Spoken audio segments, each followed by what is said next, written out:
cya gatatu rero noneho njye nzabagiraho inama nabyo mukakireba niba atari ko bikwiye.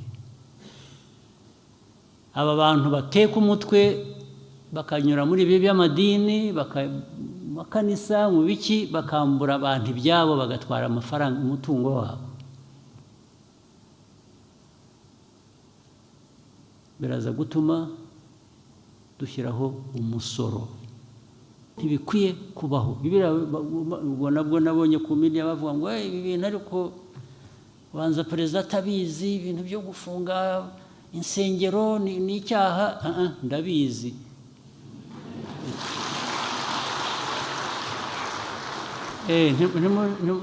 Ntabwo nshaka wumpa ruswa ngo munjyaho mu izina ryiza ngo buriya byabaye ko atabizi kandi mbizi, ahubwo sinabishaka na busa. Ibintu by'akajagari aho ariho hose, noneho niyo byaba biri mu madini ntabyo nshaka, nzabirwanya rwose. Maze rero baragiye ukuntu babarindagiza umuntu waje akora ikibi ariko yitwikiriye Imana.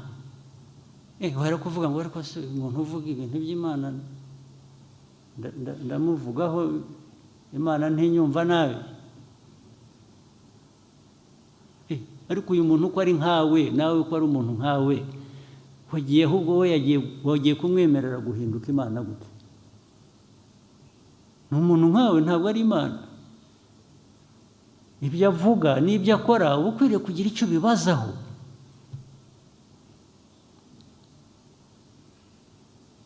Ntabwo mwese mwabindindagizi mukaba u Rwanda bakarusenya ejo mugasangaga n'ibi byose tuvuga dushaka gukora biteza igihugu imbere, hari umuntu waje abica mu mutwe ku buryo n'inshingano mufite cyangwa ari ibyo mwagombaga kwikorera mwebwe ubwanyu, ari n'ibyo mukorera igihugu mukabivaho mukajya kubita. Ako kajagari gacike. Kandi ntaho bihuriye, iyo babivuga barabidramatizing, barabikabya bigasa nkaho leta yafunze insengero, yafunze ibintu byacitse bikavuga mu isi yose, bigasa nkaho hateye ikintu cyo kwanga kwemera cyangwa cyo kwanga Imana cyangwa cyo kugira mureke kubeshya. Abantu bari cyo kubeshya ntaho bihuriye. Ikindi noneho nacyo kiraho cyane maze iminsi cyumva narakihoreye, ariko noneho ndagira ngo nkiganire nawe. Amaze iminsi mbona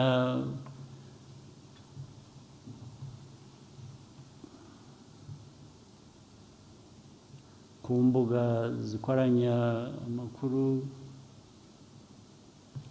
ibintu bijyanye na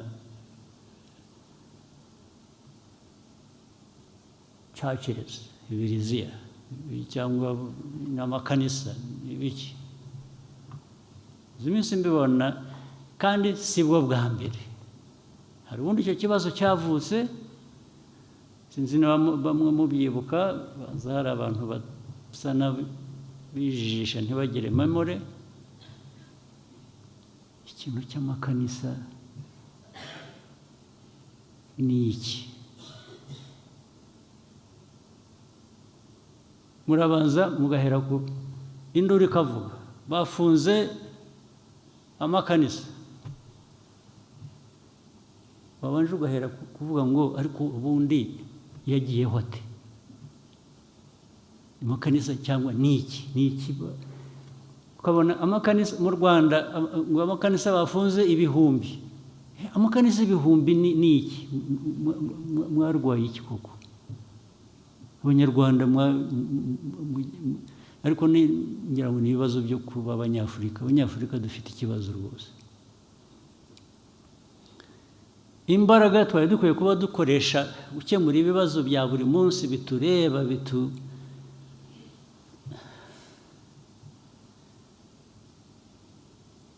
umutekano, bituzamurira ubukungu, bituma umunyarwanda atagira inzara, atagira biriya bibazo navugaga, zose mugiye kuzimarira mu bintu. Ko twagize iki kiganiro tukakiganira bihagije ndetse bigasa nkaho hafashwe umwanzuro, habaye iki nyuma yaho ku buryo twongera tugasubira hahandi? Ubu koko mwebwe nk'abanyarwanda n'aba bicaye, mwebwe abadepite mwicaye hano ubwanyu,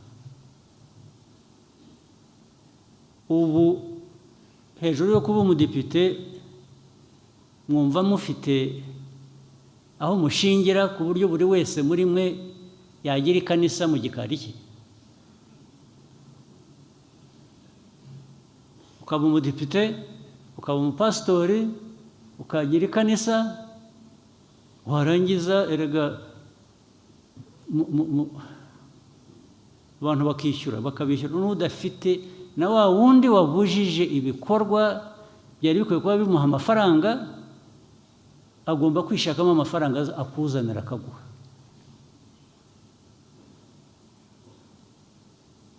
Ni ukuvuga rero abantu bavugishije ukuri, ayo makanisa amwe yagiyeho kugira ngo abantu bakamure na duke abantu bafite bibonera umutungo wabo.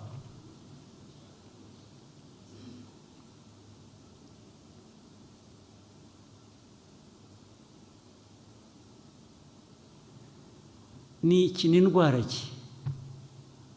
Ugahura abo rero bameze batyo, hari n'ubwo ugira uti wenda bifite ishingiro, ariko wenda niko mubyumva sinzi, usibye ko bamwe tutabyemera. Uhuye n'umuntu aravuga ngo urareba nijoro nari ku musozi kanaka nabonekewe, nahuye n'Imana, navuganye nayo.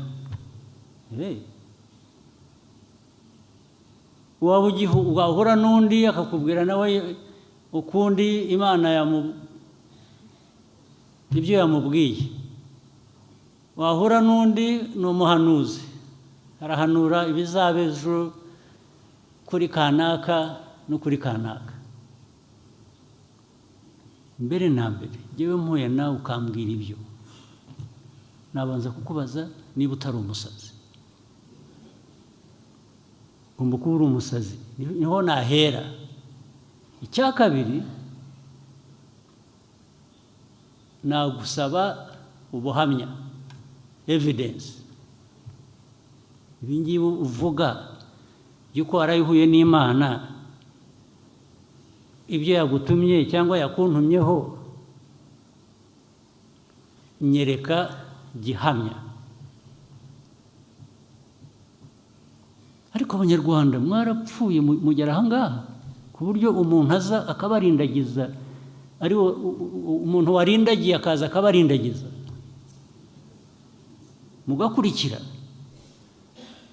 ntibibe hamwe ntihabe handi, bikaba ahantu amagana ibihumbi. Igihugu se ubwo kiba kikiriho ko mwashize mutabaho?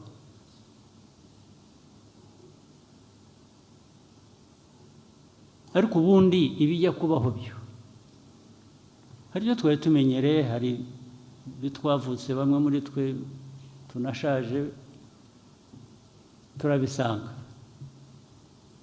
byamenyerewe. Abantu ibyo ntabwo nzirwa njya kubibaza, nubwo niyo naba hatari ibyo nemera, nta mpaka najyamo cyangwa nta rubanza najyamo, ndabyihorera bikamera gutyo. Ariko ibindi by'amafuti bidusanga hano, mwebwe abantu bakuze, abantu bazima, abantu mufite ibyo munyuzemo, umuntu akaza akarindagiza igihugu cyose, agafata igihugu akakigira ingwate, namwe mukarindagira mugakurikira. uwaturuze se ubwo yarakarabye wa mugani w'ikinyarwanda.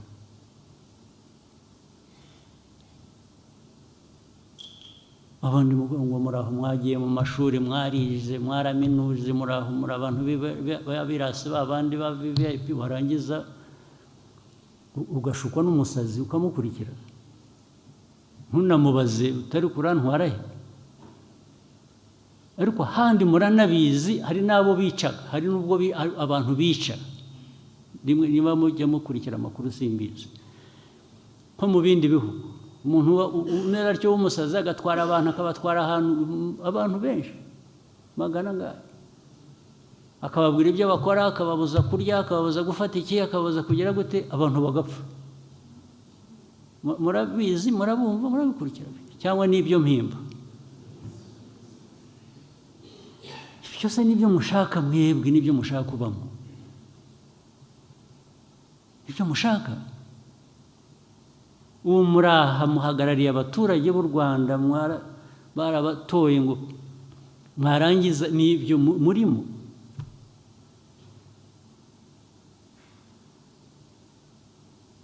niba mushaka kuba abapasiteri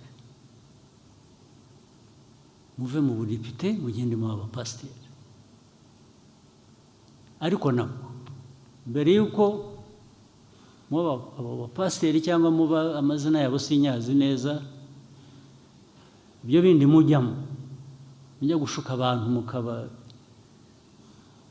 mukabahanurira wabanje ukihanurira se urajya guhanurira abandi bantu ngo babwire ngo bazaba batya wowe wabanje ukamenya ibyo uzaba wowe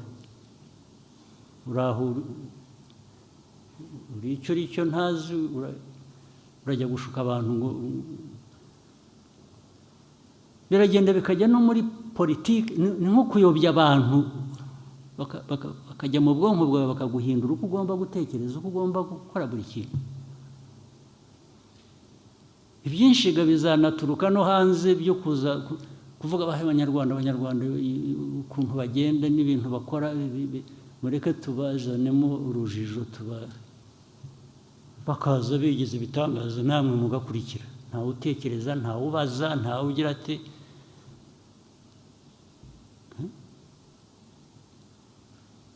nuje hari izindi manza nyinshi ngo abashinzwe ubutabera bamwe barabizi hari uburyo bwinshi bwo kwica abantu bagapfa bakaremba cyangwa ukabambura ibyabo na bike bari bafite bakayobora. hari abandi baza bakubwira ko bagiye kukugira umukire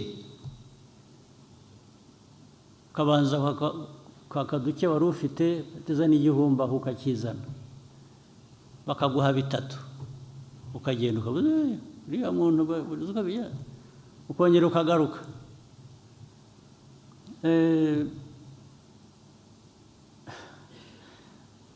watanze igihumbi wavanyemo bitatu bikajya kurangira bakuvanyemo 20. ibyo nabyo ntimubizi ntibibabamo hano hari utabizi. ibyo rero byavuye naho bijya no mu madini bijya no mu nsengero bijya nabyo biba bityo. ubu abanyarwanda mwararindagiye mufite icyo kibazo. ariko ubundi izo nsengero cyangwa ayo madini n'abayayobora n'iki ubundi ntibifite uko bigomba kujyaho.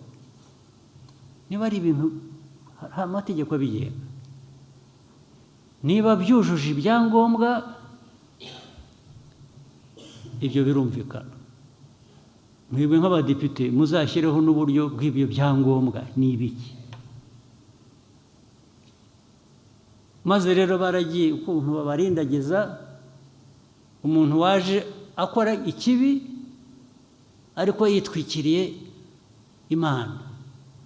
wari kuvuga ngo ariko se umuntu uvuga ibintu by'Imana ndamuvugaho Imana ntinyumva nabi.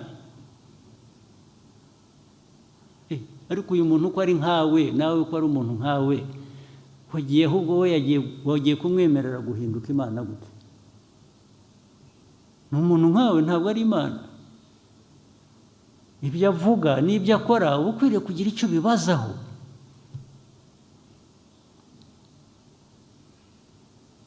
ntabwo mwese mwabindindagizi mukaba u Rwanda bakarusenya ejo mugasangaga n'ibi byose tuvuga dushaka gukora biteza igihugu imbere hari umuntu waje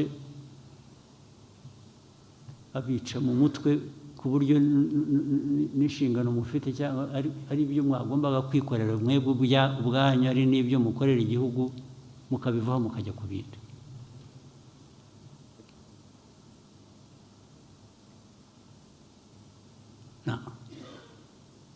icya mbere ibyo byose mvuga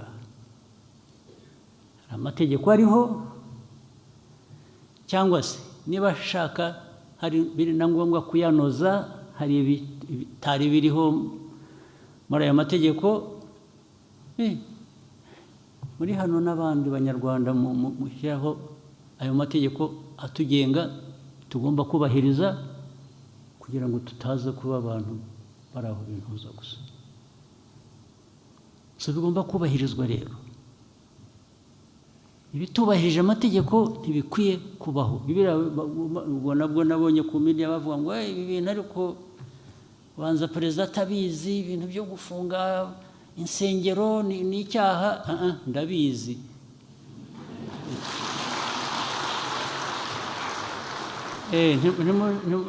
ntabwo nshaka wumpa ruswa ngo munjyaho mu izina ryiza ngo buriya byabaye ko atabizi kandi mbizi ahubwo sinabishaka na busa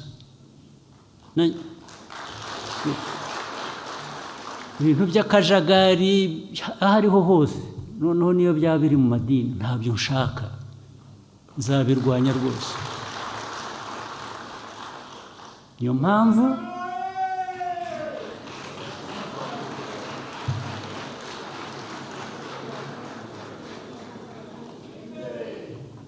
niyo mpamvu mwebwe nk'abadepite n'abandi mufatanyije n'izindi nzego hajyeho uburyo buyobora abantu mu nzira yumvikana budafite uwo buhutaza iyo mvuga budafite uwo buhutaza ntabwo mvuga muri abo ngabo babirimo bakora ibyo bo bakwiye guhutara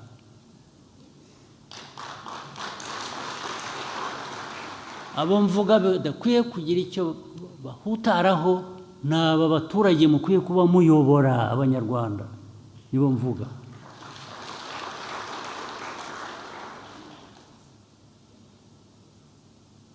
abanyarwanda mubeshya mukabajijisha mukabatwara aho badakwiye kuba bajya mukabambura na bike batunze mwebwe mukabigira ibyanyu bigomba guhagarara byanze bikunze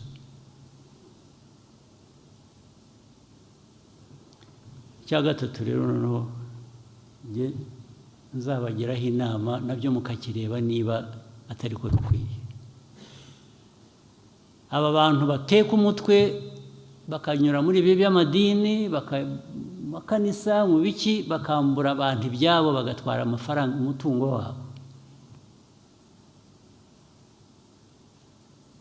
biraza gutuma dushyiraho umusoro umuntu araza gutunga umuntu ajye asorera icyo yinjije waba wakinjije ku binyoma wabeshya abantu ukabatwara ibyabo igihe urwo rubanza rutaracibwa rw'uko ibyo wakoze ari ibinyoma cyangwa iki bikabanze hajyeho umusoro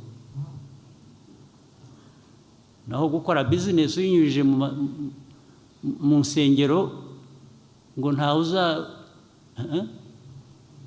ayo wiba abaturage ati nibura tuzayagabana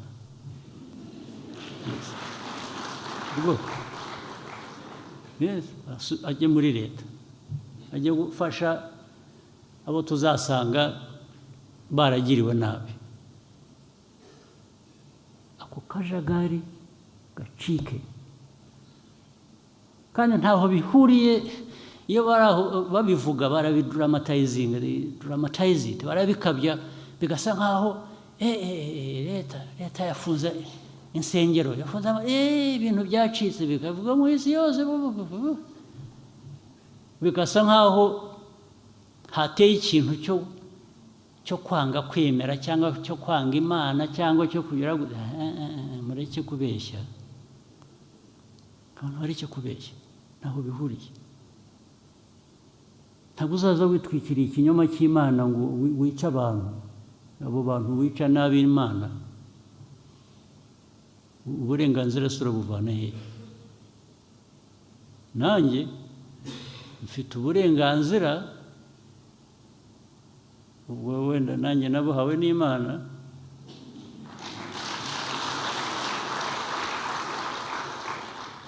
bwo kurengera abayo.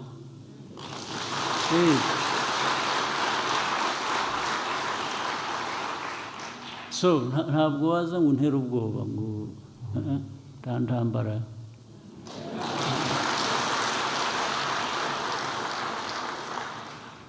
Rwose bigomba guhagarara, ndabibabwira, kandi bihagarare bitaragera kure cyangwa bitere n'ibindi bibazo bitoroshye.